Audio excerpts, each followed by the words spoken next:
So we're going to go through and look at some solutions we can use for fixing Git when we paint ourselves into the corner in Git, how to undo things. So looking at my list of stuff to go through, we've got cleaning up your local environment through reset, rewording a check-in. That's a common thing. Like I find myself that I'll check something and then want to reword it quickly afterwards. Force push. So, like force push isn't something you do all the time. It can be something you do when you first set up an instance and there's not other developers using the instance.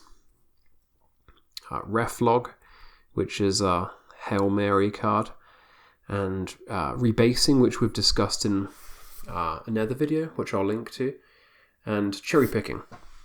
So let's dive in. So the first, I've got my two windows open here. On the left was developer 1, on the right was developer 2. Just clear these. And so the first thing is when you're like halfway through a merge or a rebase, and you just want to you just say, oh, this is rubbish, I want to throw it in the bin. You could do a git reset minus hard head. So we're saying that this is going to reset your hard is everything in your working area back to head. This is going to undo your working environment and clear everything out. So that's our first step. We also have Reword Checking next. So if we make a commit, so git status. Let's jump back to our developer. So this is my developer number 1 notepad. This is my developer number 2 notepad. So I'm going to say undo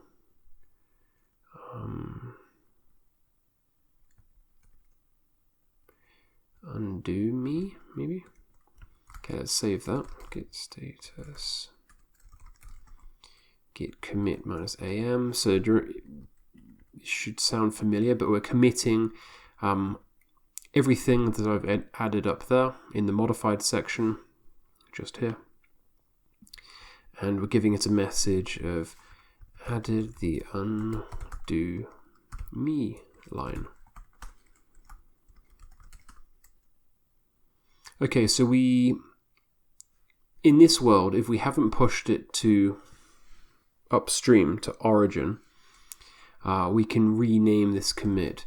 So if we look at our git log minus one line, you can see there's our commit there, added the undo me line. And if we want to rename that, it would just be a git commit minus amend, I believe, which brings up your text editor interface, and for me it's Vim. So I would just D for Dave, DD to delete, and I to insert, and then updated message, escape, and shift semicolon, WQ, right quit, enter, git log online.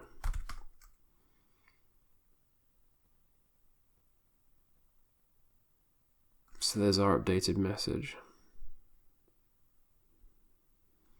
And I have the worst short-term memory ever. I'd forgotten what I'd renamed my new message to, but apparently I renamed it to updated message.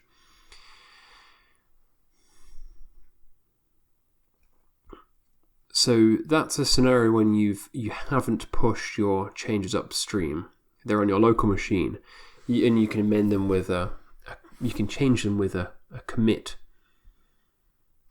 It was git commit minus amend, and that will trigger the text editor.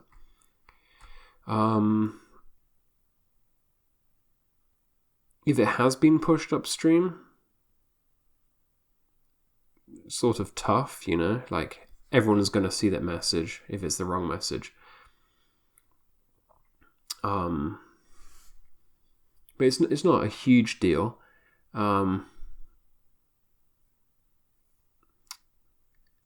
The main thing that you want to be watching out for is the content of the commit correct? So this only works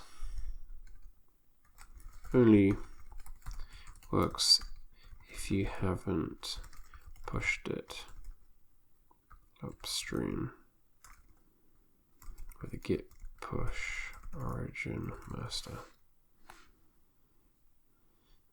Force push is, as I was saying earlier, it's helpful if you want to.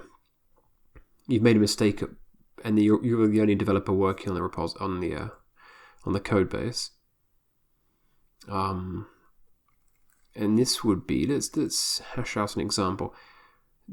You wouldn't want to do this if there was more than one developer working on the project, just you. So git status. So let's just push that, that's fine. Git push. So let's say we've just pushed that, so git log. So we've, the last thing we said was updated message. Let's say that we didn't want that being pushed to the repository, the remote repository. We actually want this one. We want revert added final change. So if we look at our tree, we can see that head is pointing to this one. So if we move our pointer back to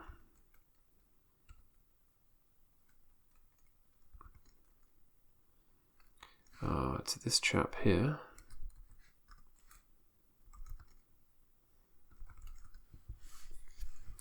and then so we've moved our pointer there. So head has gone back to this one, but we've got this sort of purgatory sort of in-between status. And remember earlier I was saying that if you wanted to clean up your working environment, you could just run this command.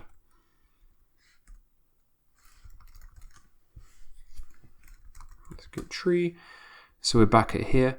And then if we wanted to blow away this guy, we wanted to blow away history, we can. We can force, if we, you can see the origin master, our remote server, is pointing here. If we do a git push, force push, like Star Wars style, we can trump the one that's on the remote server. So let's do git push -- force.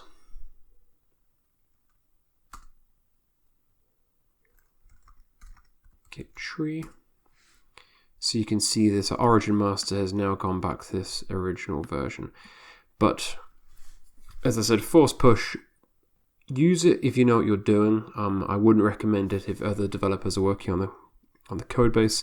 Reason being, let's say you're developer A. You've made the first commit. In the meantime, developer B has come along and started working on the code. And then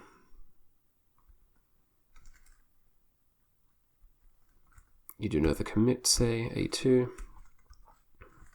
Developer B starts working from A2. Then you say, hang on, this thing is wrong. I want to get rid of this. I want to blow it away. And you reset the tree back to here. So if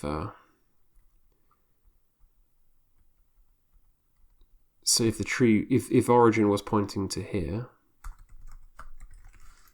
let's give some square brackets to indicate its pointer. So it's pointing to here. You then say, actually, no, I want it to be here, and this doesn't exist on the server. You've effectively got this orphan thing floating around. You've rewritten history. You're saying that A2 never existed. So this poor developer is going to say, what happened? Why am I floating around in space? And that's going to suck. The best thing to do when you're working with multiple developers is to actually if you didn't want A2 there, would be to put something into, like if you added a new file, let's say, the best thing you can do is to negate it. If he hasn't checked in B2 yet, you would just add in a A3, removed a new file. You would just do the antimatter operation.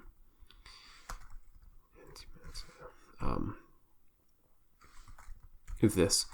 So that's the safest, cleanest way of undoing stuff. You always want to maintain history. History is good.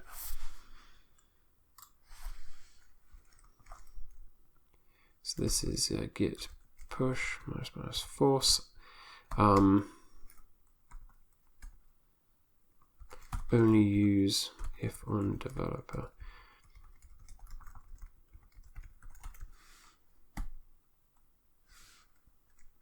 Okay, reflog. I found reflog when I really screwed up one time. I was rebasing and merging and branching and a whole bunch of stuff, and I really screwed up somehow. So reflog is effectively, you know how I said we removed, in our example, we removed A2. And then B2 is now floating around as an orphan in that prior example. From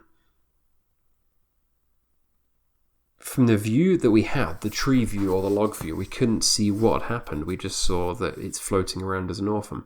But reflog actually gives us a sequential history of changes. And the changes could be anything, like added, removed, merged, deleted, branched, everything. Everything that happens will be stored in the reflog.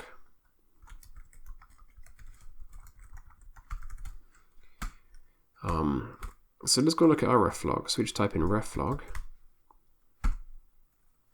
git reflog even. So you can see all of our history here, which is great because if you can't find a SHA that you were pointed to, or you want to undo something, all of your history is in here, which is a great lifeline. So I'm just going to click down just to keep going through these. So you can see all my history. And you can double click and grab the unique commit numbers. Well, I say unique. That could be unique. It's just a shortened version of the SHA. But you should be able to undo any actions and see any actions that you've done. So specifically for me, I had lost track of something. I needed to find this commit that I had made. I couldn't see it through all of my views. My Git tree wouldn't show it to me. Git log wouldn't show it to me, but this view gave it to me, which is awesome.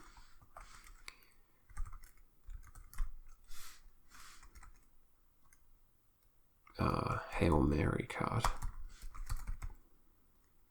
or lifeline. Rebasing we discussed in a previous video, but rebasing I included it in this list because it does give you a series of a bunch of options for undoing or getting yourself out of if you're painted into a corner. Rebasing's helpful for that, but I'm not going to go back into the details. I'll link to it from the video. And then cherry picking. Cherry picking, as it sounds like, allows you to pick individual changes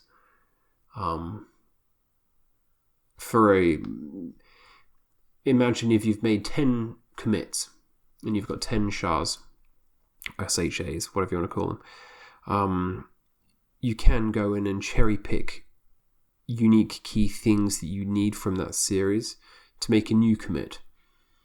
Let's say, for example, if you made a commit A, then B, then C, and D,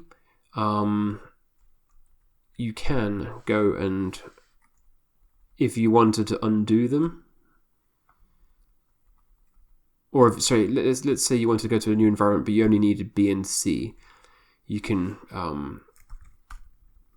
cherry pick just B and C. So let's look at an example of that then.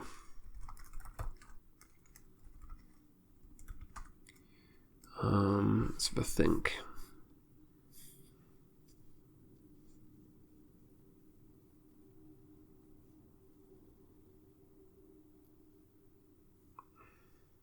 So I guess the best example would be with branches. So in this more complex example, I guess, if we get branch, so we're a master. So let's create a, I'm just going to borrow these so we can see them. This is currently what our Git tree looks like. Let's say we want to branch from hello world and create a new fork. So I'm guessing that might be this commit here where we had hello world text. If we wanted to go off and create a branch over here, see if we can diagram that.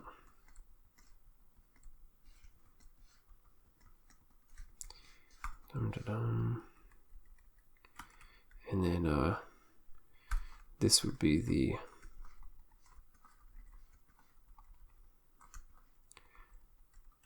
so if we want to go off and do something in here, new branch, and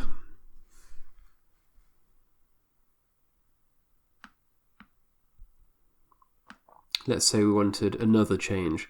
So in our new branch we want hello world and another change. So let's see if we can find out which commits result in each of these lines, and then try and cherry pick them from this guy into this branch. So a bit more of a complex example. So let's jump into hello world.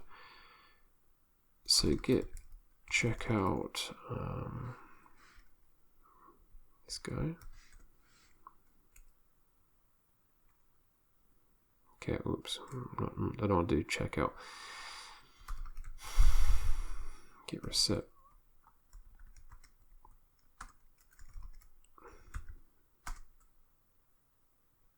So I'm on hello world. Git branch minus git checkout minus B, and we're going to call this new branch. New branch. Great. So we're on there. Okay, so hello world a change.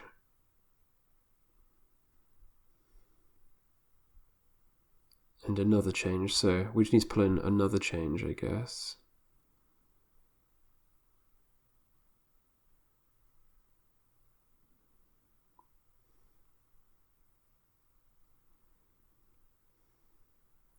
So let's see.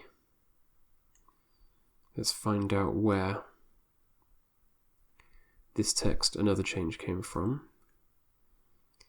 And we can do that by doing... I'm just going to use diff tool for a second. Git diff tool minus y. I'll explain this in a separate video.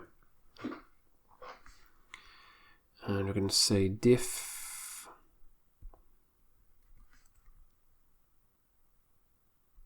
this to this.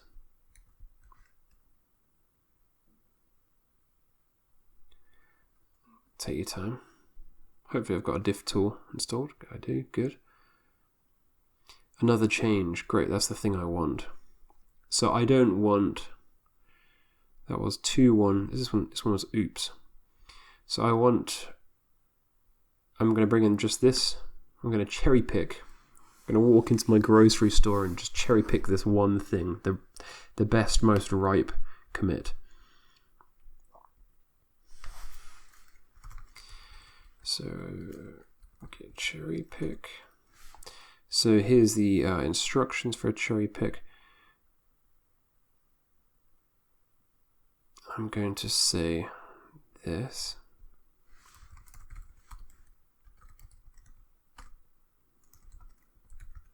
And you can see just above here, actually, it just popped up into view. So it cherry picked that item in. Git tree. You can see our fork that we drew back here, just the other way around. It's just this is up here right now. Hit status, and yeah, there we go. We've cherry picked that one item. We didn't pull in this commit or this commit. So it's very helpful for pulling in specific things. And so git cherry pick SHA. Let's put concrete SHA in here. So there were some examples of how to, I don't know, get out of problem situations, a bit more power coming from cherry picking, rebasing,